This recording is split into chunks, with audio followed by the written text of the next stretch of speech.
Welcome to Queen of Reddit. If you enjoy this video, please like and subscribe. Now, onto the video. Karma generates interest over time. In the 3rd grade I was an awkward kid, had a mean drunk father, struggled to fit in and make friends, was bullied and shunned by other kids. One of my classmates, let's call him Derek, who regularly partook in bullying me, showed me kindness one day. Being deprived of kindness or attention so regularly, I was putty in his hands. He hung out with me during recess when I was usually alone, we laughed and talked about girls we like, he even apologized for being an asshole to me.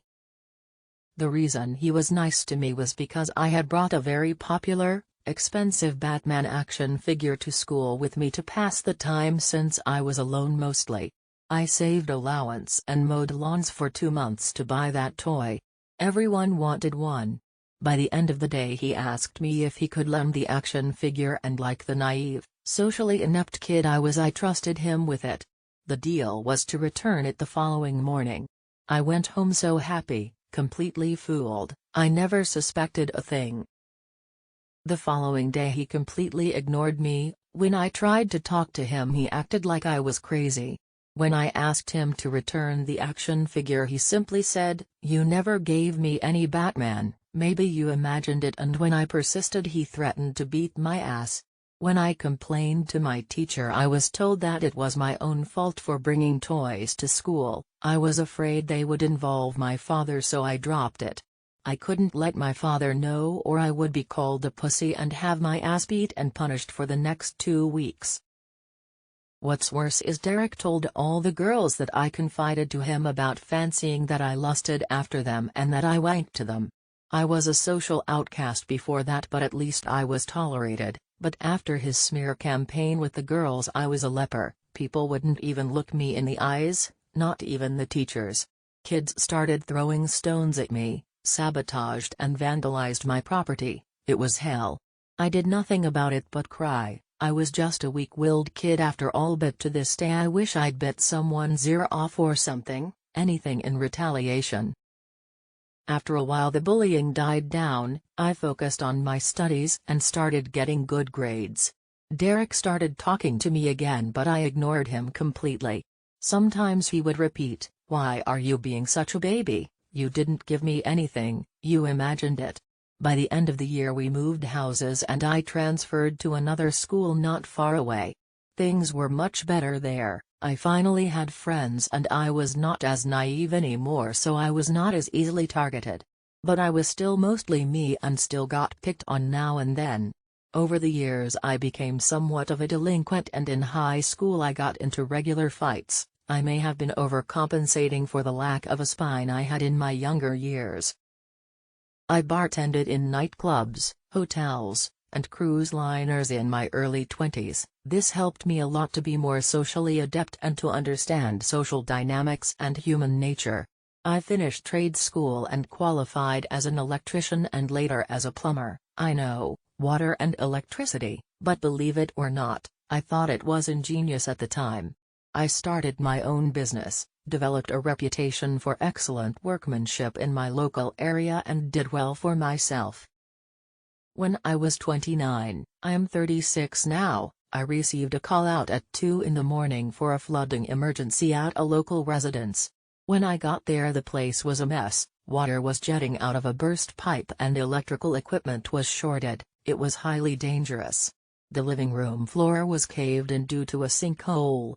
I was met by the wife, let's call her Jane, hysterical and beside herself. She somehow thought that she was responsible, which I found odd. I assured her that it couldn't possibly be her fault.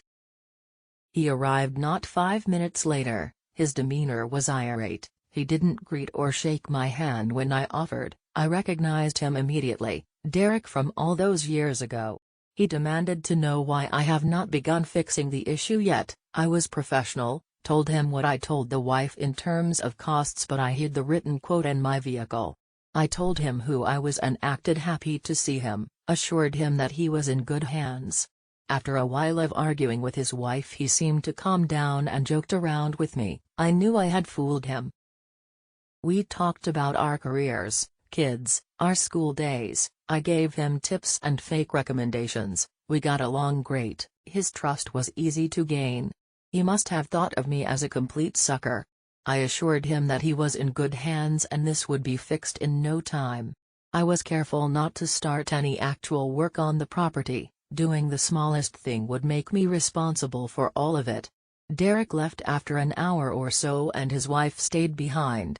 I started my revenge. When I was doing my assessment, I noticed that most of the building did not comply with city regulation and did not adhere to the registered and approved plans. There were multiple safety hazards and all plumbing and electrical work were completed by unqualified and uncertified people in an attempt to save money. Also, the pipe in question had been leaking for a few weeks at least, getting worse by the day and finally causing disaster, which means their water bill would be astronomical at the end of the month unless a qualified plumber endorses a rebate with the municipality. I called my contact at the city, let's call him Donovan, and notified him of all the regulatory violations, safety hazards and non-city compliant installations on the property. I also told him of the possible water bill. He promised to be there the next day. I immediately started photographing and documenting. The following morning my contact was there at 10, he had a field day. He informed Derek's wife of the calamity that was to come. They would be forced to tear down all the building additions, remove all the uncertified plumbing and wiring installations, have the plans reapproved, and start from scratch, which is an estimated loss of approximately $950,000. Derek was there in minutes. He was livid.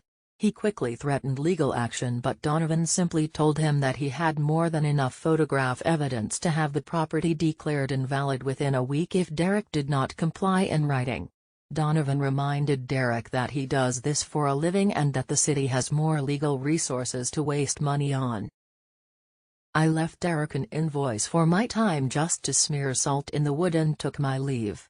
Later he called me and called me every name under the sun. I remained silent and he hung up. He went on a Facebook rant about me, which was a bad idea. All of the community stood up for me and it started storytelling competition where all kinds of people revealed stories of unsavory things Derek did to them in the past. Apparently Derek has always been an asshole, he never changed. One day he called me and asked to meet. He sounded defeated and depressed, so I decided to meet and see what's up. I met him at a local busy convenience store. I know better than to take Derek the Weasel at face value, so noticed quickly when he laid his phone screen down on the table. I knew he may be recording the conversation. He apologized for his behavior, which surprised me, and told me that this whole dilemma has all but bankrupted him. He told me he took out a loan for the building additions and cut corners to save money, that everyone does it. He showed me the water bill, which was nearly $80,000, a problem easily erased with a qualified plumber's signature and endorsement. I refused. He got irate again. Then he asked me, "Why did you do this to me? I know I was a dick to you when we were kids, but I don't deserve to have my and my wife's life ruined because of mistakes I made when I was a kid. What kind of person are you? You told me I was in good hands. I trusted you, you assured me you would help me, then you stabbed me in the back. You quoted me only a few hundred and told me not to worry." I replied, "I said no such thing. Derek, stop lying. You told me that it would cost a few hundred, maybe less. I heard you say it. You promised to help me, gave me recommendations. Why are you doing this to me? Seneca, Derek, you must have imagined it." I looked him in the eye. He knew exactly why I said that, the same thing he told me almost 20 years ago. I repeated just to drive it home. "Seneca, you're being a baby. I never quoted you for anything, you imagined it." He knew I was destroying him financially because of a Batman action figure he stole from me 20 years ago. I could see it in his eyes, but he couldn't bring himself to say it. His expression was a mixture of astonishment and disgust. I looked him dead in the eyes for a few seconds for effect, then got up and left. I slept like a baby that night, and had a goofy smile all week after. He tried calling a few times but sent him a text stating that further harassment will be met with legal action. Derek, you know what your real name is, and what mine is. If in future you read this and realize how I screwed you over, remember how costly that little Batman action figure was to you after years of accumulated interest in karma. The look of despair on your face when you realize why you are ruined was delicious. I cackled maniacally on the drive home from that convenience store. It was time for you to pay the piper. And if you think this will help you legally, go ahead and try. It won't, so don't waste your time. Or rather do, waste as much time and money. I welcome being even more of a financial inconvenience to your life. Fuck you, Derek. Edit, if the monetary amounts confuse you, I don't live in the USA. Divide the amounts by 8 and you have a rough estimate of the exchange rate. Thank you for watching.